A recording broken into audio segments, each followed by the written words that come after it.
दोस्तों आज हम लोग बात करने वाले हैं 3 ऐसे दिग्गज रेलवे स्टॉक के बारे में जिसने बहुत ही कम समय में अपने इन्वेस्टर्स को मालामाल कर दिया और बहुत ही कम समय में इन सारे स्टॉक ने अपने इन्वेस्टर्स को एक मल्टी बैगर रिटर्न बनाकर दे दिया है। जी हाँ दोस्तों, आज हम लोग बात करने वाले हैं आईआरएफसी, इरकॉन और आरबीएनएल के बारे में।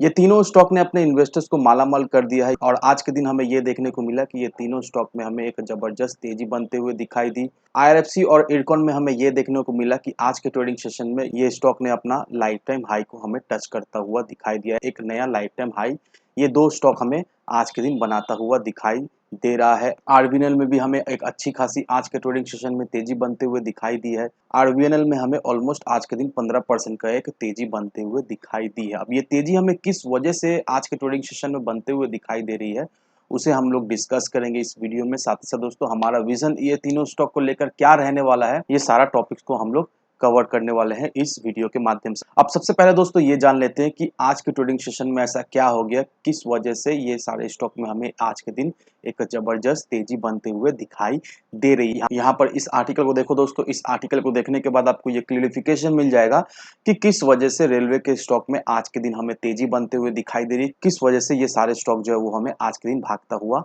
दिखाई दे रहा है। अब हमें ये तो मालूम है कि G20 समिट चल रहा है और इस समिट में हमारे प्राइम मिनिस्टर श्री नरेंद्र मोदी के द्वारा एक अनाउंसमेंट आते हुए हमें दिखाई दे रही है कि आने वाले समय में शिपिंग और रेलवे ट्रांसपोर्टेशन कॉरिडोर हमें बनता हुआ दिखाई देगा और ये जो कॉरिडोर है वो middle east, south Asia as well as European side को इंडिया से हमें लिंक करता हुआ दिखाई देगा। और इसमें यूएस का भी सहमति हमें आता हुआ दिखाई दे रहा है। जो बाइडेन ने भी इसमें सहमति दिखाया है और इससे रिलेटेड एक मेमोरेंडम ऑफ अंडरस्टैंडिंग भी हमें साइन होता हुआ दिखाई दे रहा है। और सिर्फ दोस्तों इस खबर के वजह से हमें आज के दिन ये देखने को मिला कि एक जबरदस्त कि रेलवे के स्टॉक में हमें एक जबरदस्त तेजी बनते हुए दिखाई दे रही है। इस आर्टिकल का लिंक मैं आपको डिस्क्रिप्शन बॉक्स में दे दूंगा, आप चाहो तो खुद से डिटेल में स्टडी कर सकते हो। लेकिन इस आर्टिकल में जिसमें क्या मेंशन किया वो मैंने आपको ऑलरेडी बता दिया है।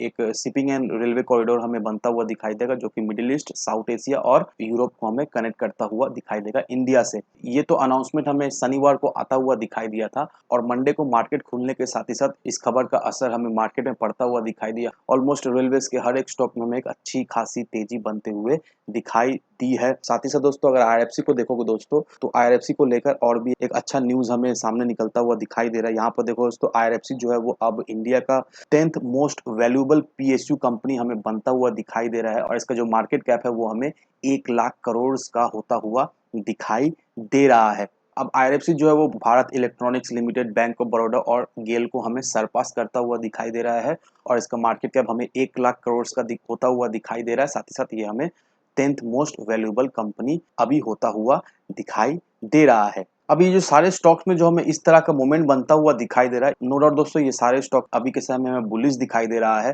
पिछले 10 दिनों में ये सारे स्टॉक में हमें एक अच्छी खासी तेजी बनते हुए दिखाई दे रही है, लेकिन अभी के समय में इसका जो इंडिकेटर हमें इंडिकेट कर रहा है वो ओवरबॉट इंडिकेट कर रहा है। जिस तरह से ये सारे स्टॉक में हमें तेजी बनते हुए दिखाई दे रही है इसके वजह से इसका आरएसआई हमें ओवरबॉट होता हुआ दिखाई दे रहा है और इन्वेस्टर्स को अभी के समय में यही सलाह है कि अभी फ्रेश बाइंग ना करें। आने वाले समय में हमें इसमें थोड़ी सी प्रॉफिट बुकिंग होते हुए दिखाई देगी क्योंकि ऑलरेडी ये सारा स्टॉक इतना जो भाग चुका है इसमें एक थोड़ी सी हमें करेक्शन तो होते हुए दिखाई देगी क्योंकि कोई भी स्टॉक सीधा सीधा ऊपर नहीं जाता। उस स्टॉक में हमें एक तेजी बनती है, फिर प्रॉफिट बुकिंग होते हुए दिखाई देती है, फिर एक तेजी बनती है। इस तरह से स्टेप वाइज कोई भी स्टॉक भागता है और अभी जिस तरह से ये सारे स्टॉक में तेजी बनते हुए दिखाई दे रही है इसमें हमें प्रॉफिट बुकिंग आने वाले समय में होते हुए दिखाई देगी और उस समय ही आपको इन्वेस्ट करना है क्योंकि अभी अगर आप इन्वेस्ट करते हो तो देखा जाए तो बहुत ही हायर लेवल पे आप खरीद लोगे क्योंकि अगर आप अभी के समय में ये सारे स्टॉक में खरीदारी करते हो तो रिस्क टू रिवॉर्ड रेशियो अभी हमें सही नहीं दिखाई दे रहा है। तो इसके वजह से सलाह ये रहे कि अभी आप थोड़ा सा वेट करो। अभी के समय में देखा जाए तो जिन लोगों ने भी ये सारे स्टॉक में इन्वेस्ट किए हैं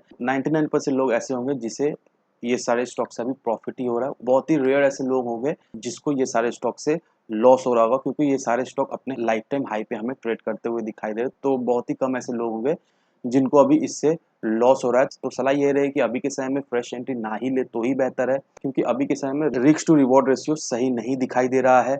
अभी थोड़ी सी हमें करेक्शन होते हुए दिखाई देगी, उस करेक्शन में आपको खरीदारी करना है। मैं रेगुलर बेसिस पे वीडियो बनाते रहता हूँ ये सारे स्टॉक्स को लेकर, तो मेक श्योर दोस्तों चैनल को जरूर से आप सब्सक्राइब कर लेना। मैं आपको हर एक अपडेट देता रहूंगा कि कौन सा लेवल में आपको खरीदारी करना है। अभी सलाह यही रहेगी फ्रेश पोजीशन ना ही ले तो ही बेहतर है। अभी आप अपना प्रॉफिट एंजॉय कीजिए। और हाँ दोस्तों, आपको कोई भी क्वेश्चन, कोई भी क्वेरीज हो किसी भी चीज़ को लेकर मेक श्योर ज़रूर से कमेंट कीजिए। कमेंट सेक्शन आप सभी लोगों के लिए खुला पड़ा हुआ है। कोई भी क्वेश्चन, कोई भी क्वेरीज़ हो कमेंट कीजिए, मैं आपको जल्द से जल्द रिप्लाई दूँगा। तो आज के वीडियो में बस इतना ही, मिलते हैं हम अगले वीडियो में। धन्यवाद दोस्तों।